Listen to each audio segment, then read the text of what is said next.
Alors, je vais vous présenter les deux nouveautés de Windows 10.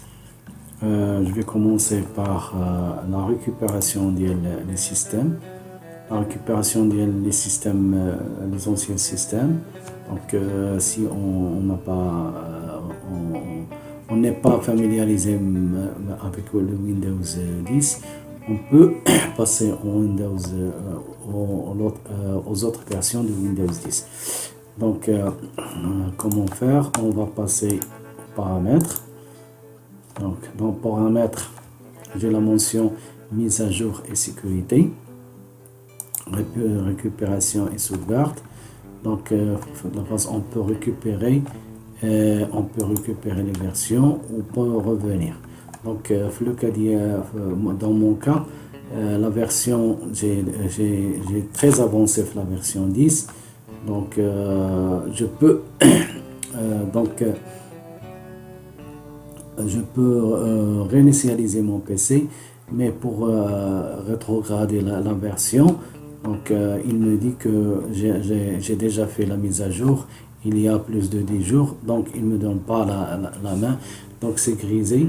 Je dois avoir recours à un démarrage avancé avec un DVD ou bien avec la version de la USB qui contient une version dégradée de Windows 10.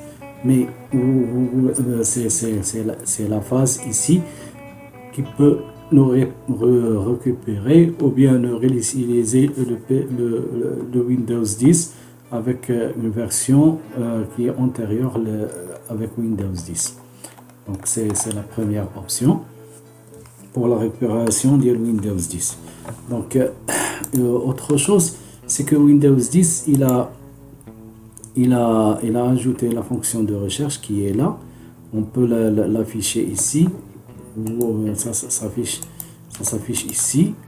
Donc, on peut on peut soit l'afficher, soit la désafficher. Voilà, on peut la masquer, on peut afficher l'icône de recherche, juste l'icône, et on peut afficher juste la zone.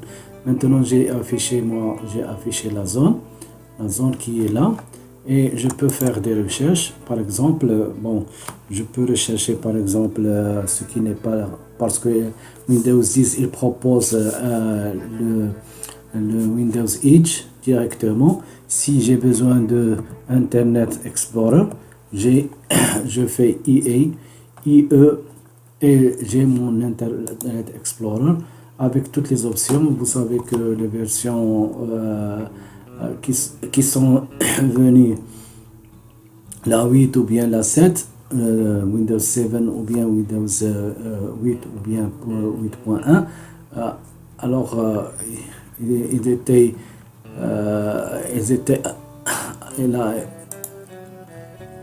il avait l'Internet Explorer qui est le 11 et possédait beaucoup de propriétés, etc. Alors que le Windows 10, il est maintenant arrivé avec Windows Edge. Et si vous voulez chercher n'importe quelle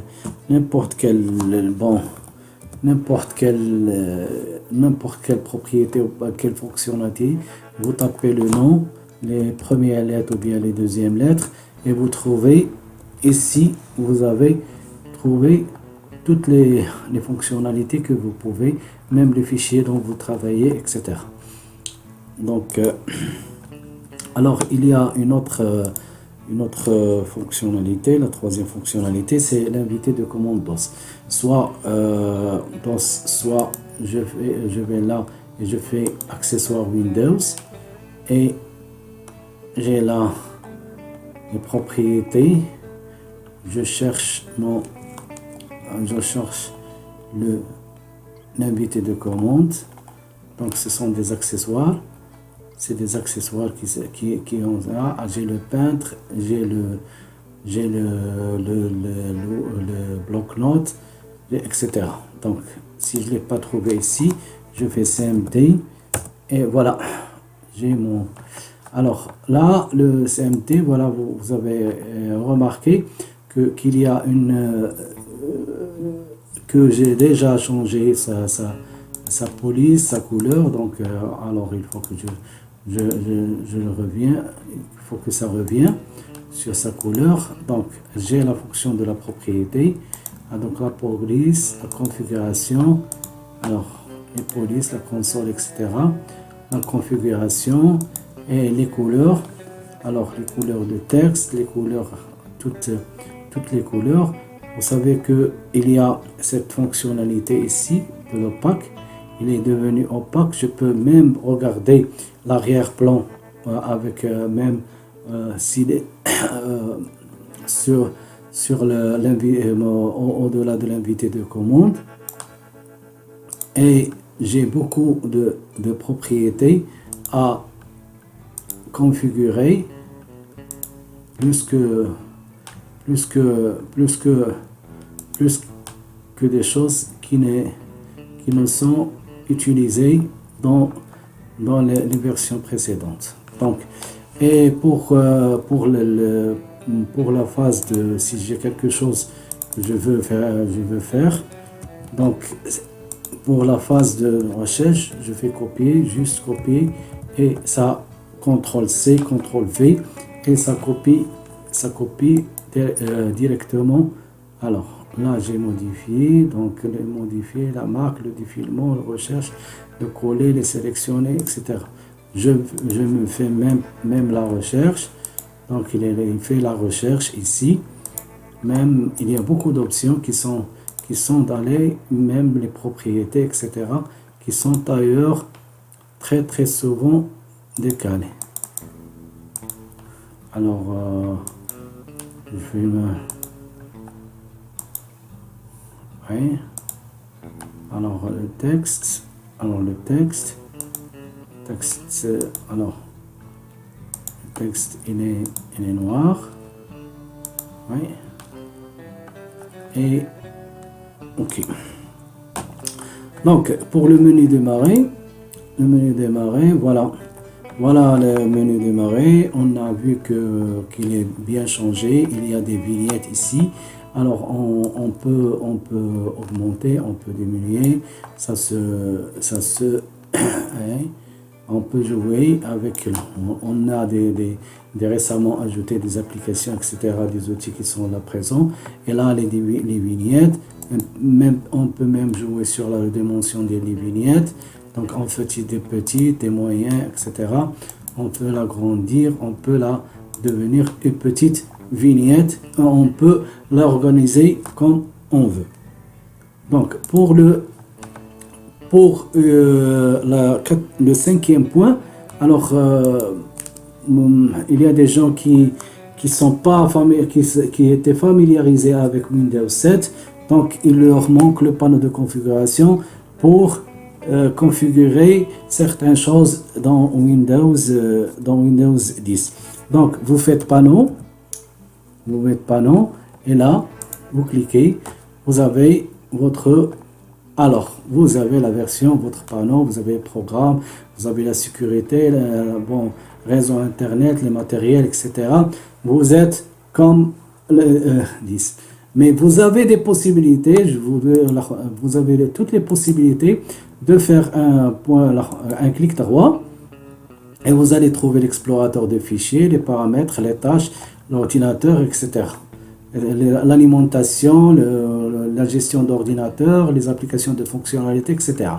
Mais si vous n'êtes pas familiarisé avec, vous n'êtes pas encore familiarisé avec Windows 10, vous pouvez faire ici, comme je dirais, IE, et vous allez tomber dans le panneau de configuration qui vous est familier, et vous pouvez travailler facilement avec votre panneau de configuration qui se présente ici. Donc le 6e point, c'est le point de code note. Le code note, c'est des fichiers qui ont déjà été faits dans la version 8. Donc, alors, si j'ai créé un fichier ici et je fais le code note, je copie l'extension l'extension ici. Alors, je vais le renommer. Je vais renommer. Et voilà. Voilà, j'obtiens mon code note. Alors, code note qui me donne les fonctionnalités qui sont liées avec les barres de tâches, avec les mobilités de Windows gérées. Ils sont bien ordonnés et bien gérés pour les claviers et pour les utilisateurs. Et tout ça, cette fonctionnalité existait dans le Windows 7 et Windows 8. Il est reporté maintenant facilement avec cette fonctionnalité ici. Donc, le septième point, si je veux créer un fichier, mais je veux pas que il va me renommer. Alors, il me dit que je veux pas, je veux pas qu'il n'obtient aucun nom. Alors, je fais Alt 255. Je fais Alt 255 et voilà. Et mon fichier, il est là, renommé. Alors, je fais Alt 255. Alors, je fais Alt 255. Et voilà, mon fichier, il va rester, mon fichier, il va rester sans nom.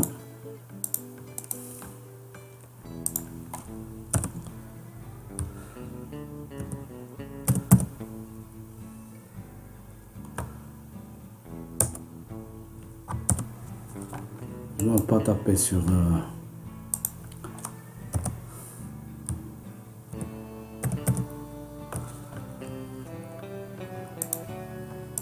Bon. Alors, pour le point 8, alors, on va afficher, ou bien on veut afficher, ou bien désafficher le bureau. Donc, ici, on a, alors, décocher l'affichage d'un élément dans le bureau. Donc, on est dans afficher le bureau.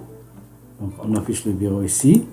Donc, ici, si on veut afficher les applications actives, afficher les tâches, afficher les fenêtres ouvertes, veuillez les tâches, etc. Donc, on peut, pour les éléments du bureau, que ça devient actif, afficher les zones masquées, afficher les outils, on a les liens, l'étude libre et la barre de tâches. Donc, si je fais afficher la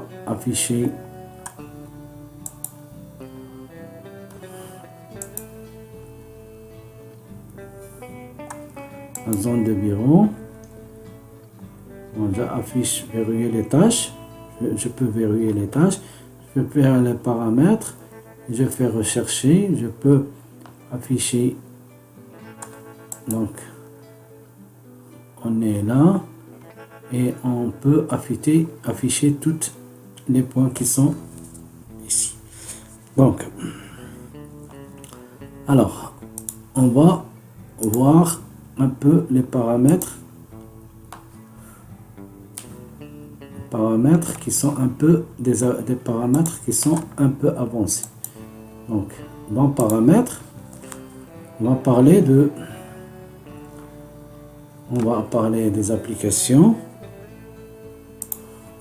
On va parler des applications et on va parler des paramètres qui sont... Alors, j'ai ici les applications, mes applications que... Alors, les fonctionnalités, les applications par défaut, les cartes, etc.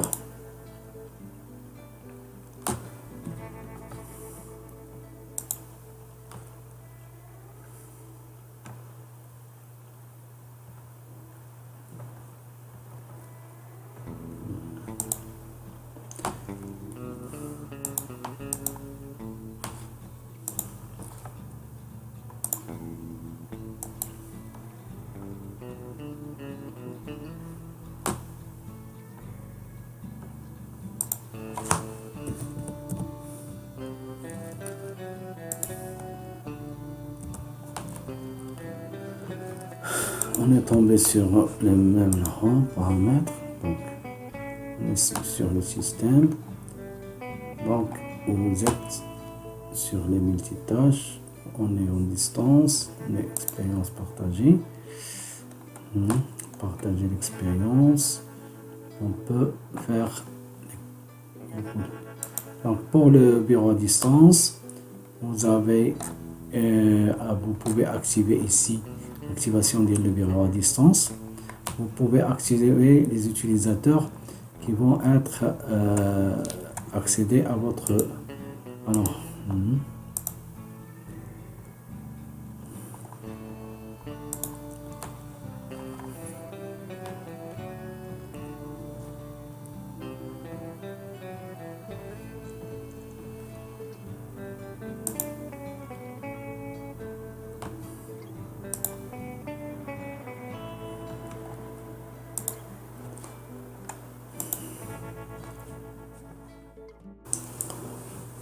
donc on est arrivé au point 9. Donc au point 9, on va voir une fonctionnalité qui est un peu spécifique. Donc démarrer, paramètres et mise à jour et sécurité. Et on va dans l'espace développeur. Donc espace développeur, c'est un espace qui est un nouveau espace dans Windows 10. Il offre beaucoup de fonctionnalités pour le développement. Donc des applications Store, si vous voulez installer des applications Store sur Windows 10.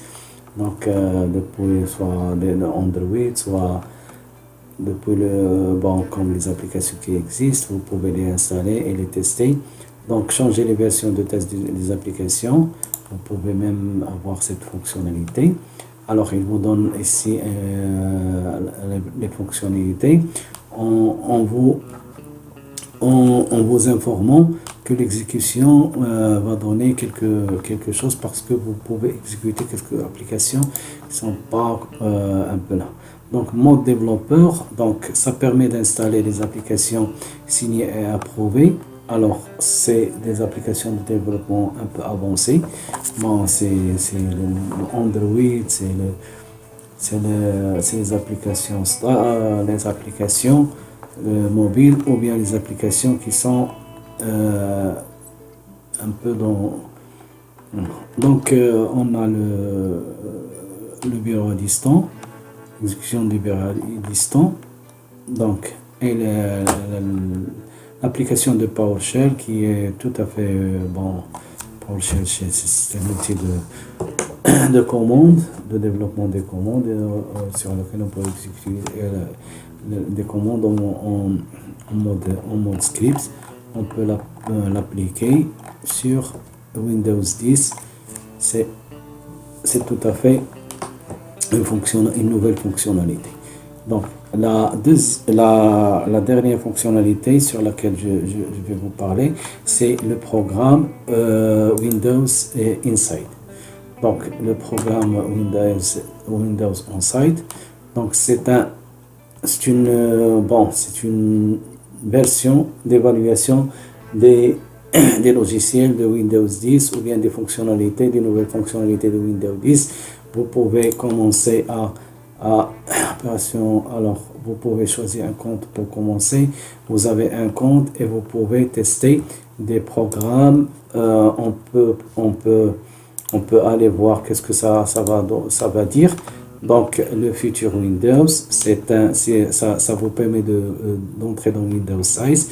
C'est quoi? C'est un programme qui rassemble des utilisateurs pour évaluer les fonctionnalités, les nouvelles fonctionnalités Windows 10 ou bien Windows 12, etc. Ça vous permet de rejoindre cette communauté pour faire les avantages ou bien pour réaliser des tests avec la communauté Windows.